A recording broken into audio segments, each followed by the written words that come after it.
बिस्मिल्लाहिर्रहमानिर्रहीम अल्हम्दुलिल्लाहि रब्बिल आलमीन वस्सलातु वस्सलामु अला नबियिना मुहम्मद व अला आलिहि अस्हाबिहि अजमाइन अम्मा बाद। यहाँ आदरणीय उपस्थित सम्पूर्ण हाम्रो मान्यजन शेखहरू साथै यहाँ उपस्थित सम्पूर्ण हाम्रा यस मद्रसाका यस विद्यालयका सम्पूर्ण नानी बाबुहरू सबैलाई इस्लामिक तरिकाबाट न्यानो अभिवादन। अस्सलामु अलैकुम रहमतुल्लाहि व बरकातुहू। सबैभन्दा पहिला म तपाईहरुलाई आफ्नो परिचय दिन चाहन्छु। मेरो नाम चाहिँ इक्तिराज शर्मा हो। मैले इस्लाम कबुल गरेको अहिले लगभग 11 वर्ष हुँदैछ। काम गर्ने सिलसिलामा साउदी अरबमा गएको बेला मैले इस्लाम कबुल गरेको थिएँ र अहिले मलाई इब्राहिम भनेर चिन्नुहुन्छ। र साथै एउटा न्यू मुस्लिम सेन्टर छ, नेपाली मुस्लिम समुदाय विकास केन्द्र नेपाल, त्यसको म अध्यक्ष हुँ, केन्द्रीय अध्यक्ष हुँ।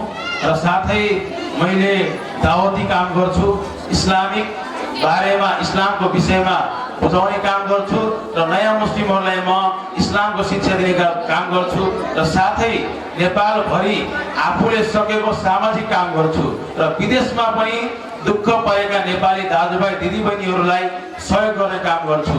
जस्तै साउदी अरबको नियम कानुन थाहा नहुँदाखेरि उनीहरूलाई एउटा भाषा अनुवाद गरेर र साथै उनीहरूलाई साउदी अरबको नियम कानुनको बारेमा बताएर सहजीकरण गर्ने काम गर्छु म साउदी अरबमा। र म तपाईहरुलाई आज म एउटा के सन्देश दिन चाहन्छु भने, के कुरा बताउन चाहन्छु भने, अल्हम्दुलिल्लाह अल्लाह तालाले हामीलाई यो संसारमा मुस्लिम बनाउनु भयो, हामीलाई इस्लाम धर्ममा ल्याउनु भयो र हामीले अब कसरी इस्लाम धर्ममा चल्ने, कसरी इस्लामलाई फलो गर्ने त्यो जान्न हामीलाई एकदम जरुरत छ, त्यो बुझ्न एकदम हामीलाई जरुरत छ। त्यसको लागि दुईटा कुरा हामीले लिनुपर्ने छ। दुईटा कुरा के? हाम्रो नबी सल्लल्लाहु अलैहि वसल्लमको हदिस सुन्न र हाम्रो धर्मग्रन्थ कुरान।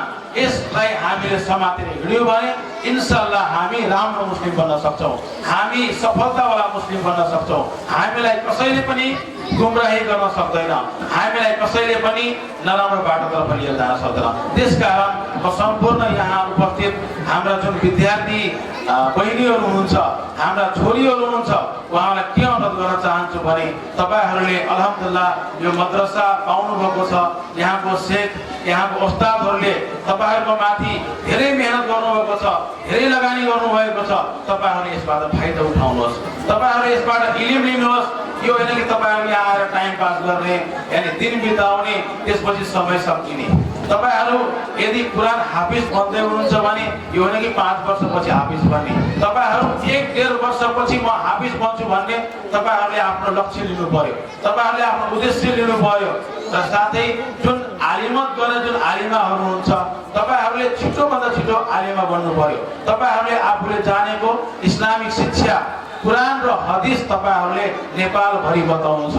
हाम्रा यस्ता मुस्लिम समुदायहरू छन् जुन कि मुस्लिम छन् तर नामको मुस्लिम, जसलाई इस्लाम थाहा छैन, जसलाई कलिमा थाहा छैन, जसलाई नमाजको तरिका थाहा छैन, जसलाई सुरतुल फातिहा आउँदैन, जसलाई कुरानका सुराहरू आउँदैन, जसलाई अलिफ बा आउँदैन, तिनीहरूलाई तपाईहरुले सिकाउनु छ, तपाईहरुले तिनीहरूलाई शिक्षा दिनु छ, तपाईहरुले तिनीहरूलाई अध्ययन गराउनु छ, तिनीहरूलाई तपाईहरुले इस्लामको ज्योति फैलाउनु छ। आदरणीय हाम्रा दिदीबहिनीहरू, म तपाईहरुलाई के अनुरोध गर्न चाहन्छु भने तपाईहरुले आफूलाई पनि इस्लाम गर्ने कोसिस गर्नुहोस्, आफूलाई पनि एउटा इल्मदार बनाउनुहोस्। मद्रसा छोडेर गइसकेपछि पनि यही इस्लामिक जस्तो मद्रसामा सिक्नु भएको छ त्यो शिक्षा आफ्नो घरमा पनि दिनुहोस्, त्यो शिक्षा तपाईहरुले आफ्नो समाजमा दिनुहोस्, त्यो शिक्षा आफ्नो घरभित्र दिनुहोस्। यदि तपाईहरु यहाँ पढ्दै हुनुहुन्छ, तपाईहरुको घरभित्र कोही नमाज नपढ्ने हुनुहुन्छ भने तपाईहरुले यहाँबाट सिकेर त्यहाँ गएर नमाज पढ्ने भनेर भन्नुहोस्। कतिपय हाम्रो यस्तो हुनुहुन्छ कि नमाजै नपढ्नेहरू हुनुहुन्छ, उहाँहरूलाई नमाजको शिक्षा दिनुहोस्, अकीदाको बारेमा बताउनुहोस्, तौहिदको बारेमा बताउनुहोस्। कति यहाँ गैर मुस्लिमहरू हुनुहुन्छ, कतिलाई इस्लाम धर्मको बारेमा थाहा छैन, कतिलाई अल्लाहको थाहा छैन। त्यसकारणले म तपाईहरुलाई के भन्छु, इस्लामको बारेमा बताउनुहोस्। तपाईहरु इस्लामको परिचय मात्रै दिनुहोस्, इस्लाम भनेको के हो त्यो बताउनुहोस्। अल्लाह को हुनुहुन्छ, कसले दुनियाँलाई बनाउनु भयो, यो शिक्षा तपाईहरुले दिनुहोस्। यो सबै तपाईहरुको माथि जिम्मेदारी छ।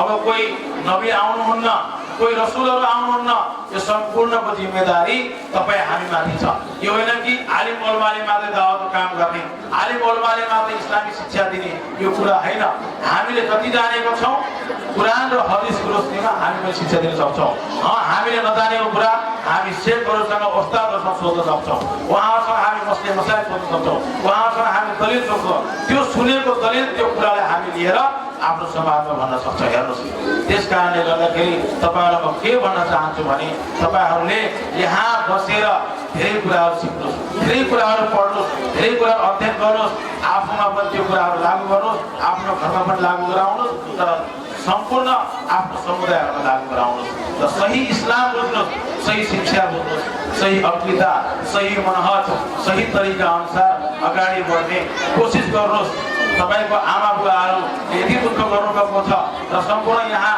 आउनुभएका हाम्रा विद्यार्थीका म आमाहरूलाई म के भन्न चाहन्छु भने पहिलो पाठशाला भनेको आफ्नो घर हो तपाईहरूले पनि जति जान्नुभएको इस्लामी शिक्षा आफ्नो घरमा सिकाउनुहोस् बुझाउनुहोस् र त्यसपछि तपाईँको छोरीले के कति पढे मद्रसामा के कस्तो उहाँको इल्म छ त्यो तपाईँहरूले आफ्नो घरमा सोध्नुहोस् के कति पढेको छ मलाई बताऊ मलाई सुनाऊ भनेर भन्नुहोस् यो होइन कि मद्रसाको उस्तादको माथि मात्रै जिम्मेदारी यो होइन कि उस्तादले सिकाएन उस्तादले पढाएन भनेर तपाईँहरूले नभन्नु तपाईँहरूले पनि सोध्ने कोसिस गर्नुहोस् म यति भन्दै आफ्ना दुई सन्देश दुई शब्द राख्दै बिदा हुन चाहन्छु आखिर दावाना अलहम्दुलिल्लाह आलमीन अस्सलामु अलैकुम रहमतुल्लाहि व बरकातुहु अन्तमा एउटा कुरा भन्न चाहन्छु यो मद्रसामा अलहम्दुलिल्लाह आजभन्दा 3-4 वर्ष अगाडि हाम्रो संस्थाले एउटा शुद्ध पिउने पानीको व्यवस्था तपाईँहरूलाई गरेको थियो र त्यो बोरिङ हामीले सहयोग गरेका थियौँ